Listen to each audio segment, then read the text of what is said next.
My child. Don't skip this one. I know you almost did. Your thumb was already moving, toward the next video. Toward the next distraction, toward anything that could fill this silence. But something stopped you. That was not your thumb. That was me. Because just before this message reached you, someone whispered your name to me. Not out loud. Not even in words they could explain. But I heard it. A quiet longing, shaped exactly like your name. Rising from a heart you have not met yet. I know that sounds impossible to believe. I know you've heard promises before, that never came true. I am not here to give you another promise, my child. I am here to tell you what I already heard. Someone, somewhere, whispered your name to me. Stay with me for a few minutes. I want to tell you everything. Why you stopped scrolling.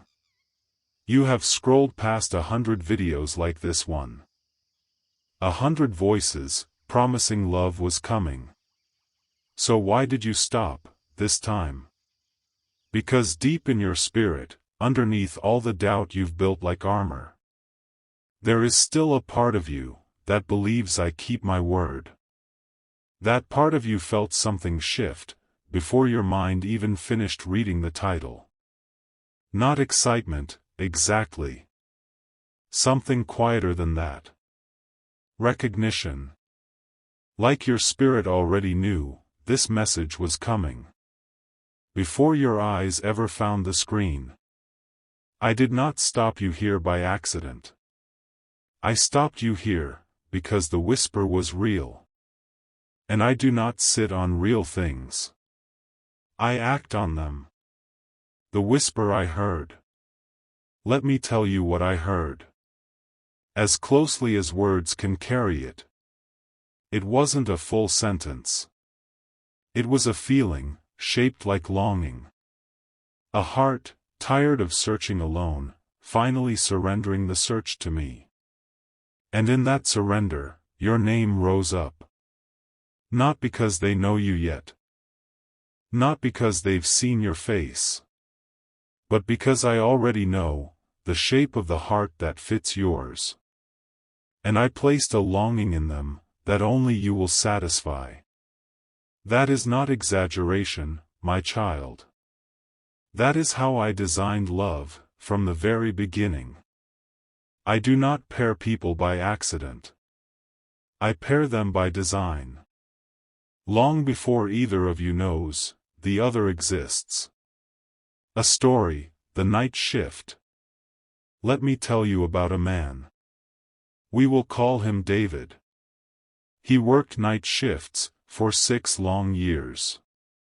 Watching other families arrive at 3 a.m., to hold hands through hard news. He went home alone every morning, as the sun came up. He had almost stopped believing love was for people like him. One quiet night, in an empty break room, he whispered, without even meaning to pray. God, if she's out there, please let her find me. I don't have the time to go looking myself. He didn't tell anyone he said it. He barely remembered it himself by morning. But I remembered every word. I heard David's whisper, the same way I heard yours. What happened next? 4 months later, a new nurse transferred to his unit. She had requested night shifts on purpose. Not because she loved the hours. But because her last relationship ended over her career. She wasn't looking for love. She was looking for peace. The first night, they barely spoke, beyond quick handoffs and coffee runs. But 3 weeks in, at 4 in the morning, they talked for 2 hours, about nothing, and somehow everything. David told me later, it felt less like meeting a stranger. And more like remembering someone. That is what happens, my child, when I introduce two spirits. Before I ever introduce their faces. 14 months later.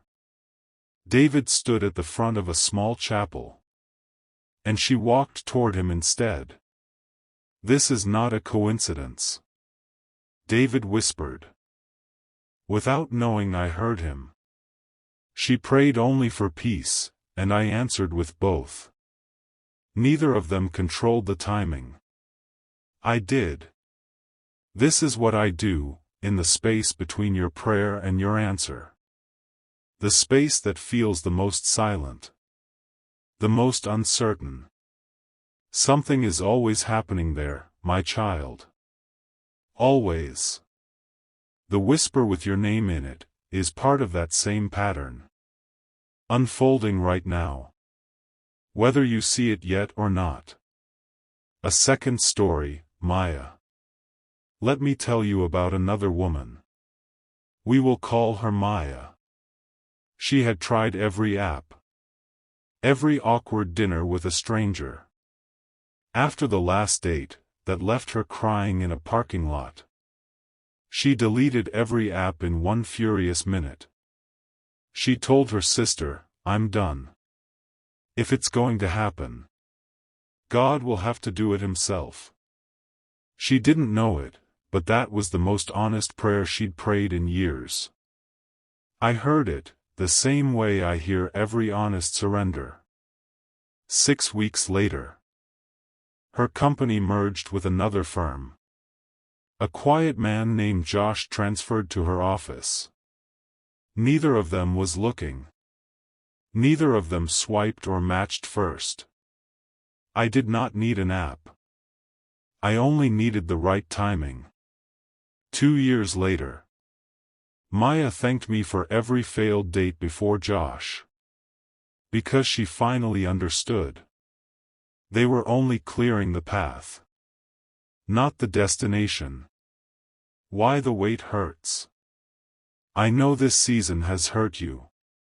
More than you've admitted to anyone. I know you've asked me, if you're being punished, or forgotten. You are neither, my child. Not for one single day. But I will not pretend the waiting costs you nothing. Every year that passes, feels like a year you can't get back. Every wedding you attend alone, feels like a mirror. Every quiet night scrolling, feels like proof it isn't coming. I see all of it. I am not distant from any of it. Pain during preparation, is not evidence of abandonment. It is evidence, that something worth protecting is being built. The workshop.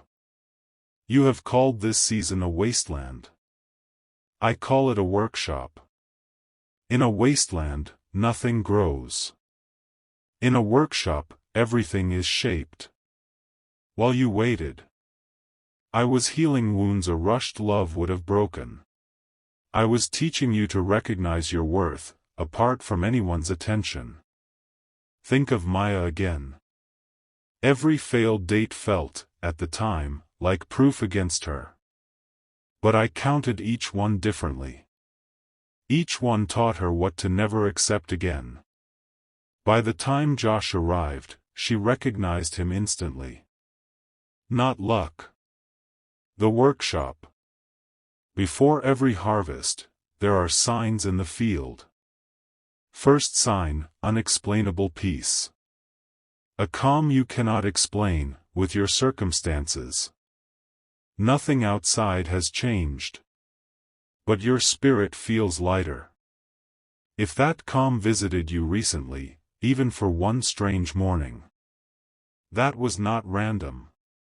Maya felt that calm, the week before her company announced the merger. David felt it too, before the new nurse arrived. Do not dismiss it as nothing. It is almost always, the first quiet knock before the door opens. Sign 2, old wounds. Second sign, old wounds losing their grip. You think of someone who hurt you. And instead of the ache, you feel almost nothing. That shift did not happen by accident. I do not send new love into a heart still bleeding from the old one. So when healing comes faster than expected, it is because I am making room. Maya once flinched at every mention of dating apps. Then one day, the flinch was simply gone. That was me. Finishing a work she didn't know was still in progress. Sign 3, the hope that won't stay down. Third sign, hope that keeps rising. No matter how many times you try to suppress it. You tell yourself not to hope again. But it returns anyway. Stubborn. Quiet. Refusing to fully die. That is not naivety, my child. That is me, keeping a promise alive in you. Long before I reveal it in your circumstances. Let the hope rise this time. Do not talk yourself out of it again. Sign 4, the name. Fourth sign, and this one matters most. A name.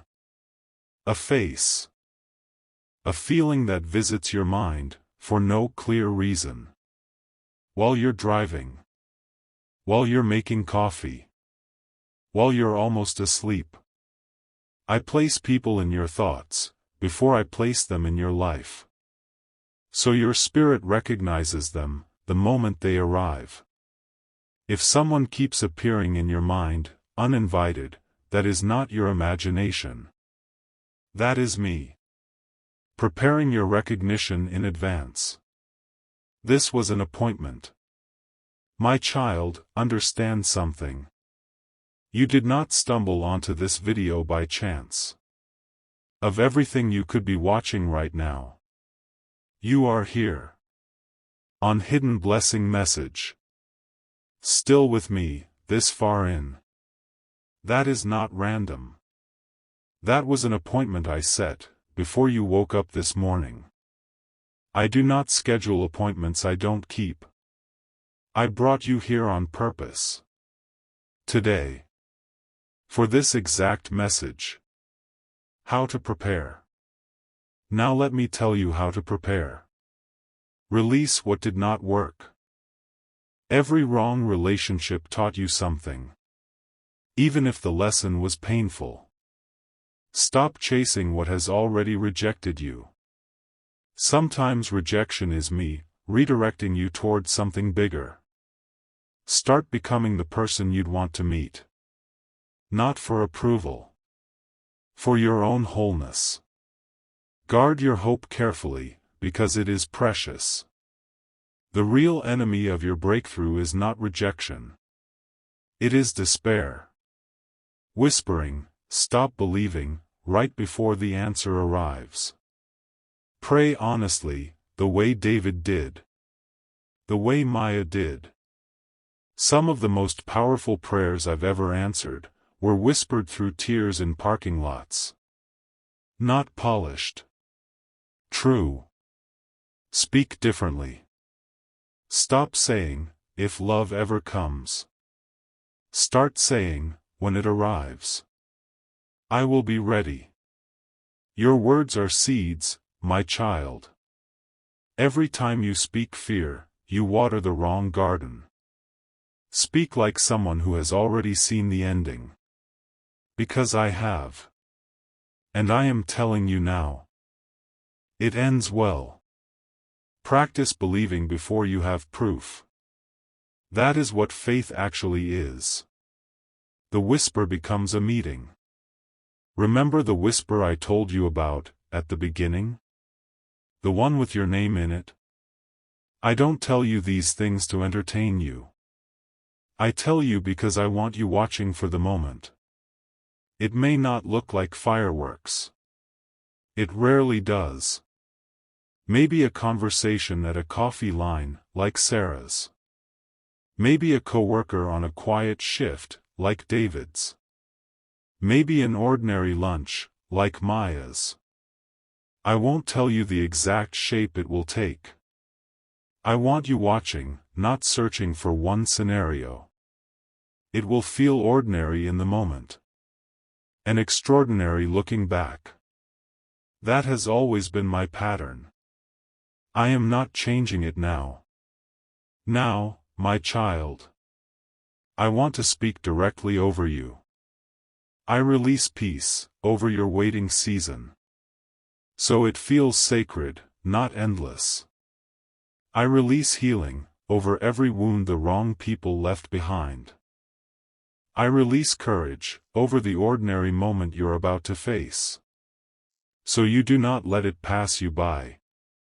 I release the whisper I heard into full manifestation, in the exact time I have appointed. Not one day early, not one day late. I release over you the same ending I gave David, the same ending I gave Maya. Not because their story is yours, but because the same God who wrote theirs is writing yours right now. I have not forgotten you, my child. Not for a single moment. If this message stirred something in you, do 3 things now. Type "I receive this" in the comments below. Like this video as your own declaration. Share it with someone still waiting quietly, the way you once were. Subscribe to Hidden Blessing Message, because I am not finished speaking to you. There are more messages coming, season after season, until every whisper I've heard about your life becomes something you can hold. My child, your story is not over. It has barely begun. I will see you in the next message.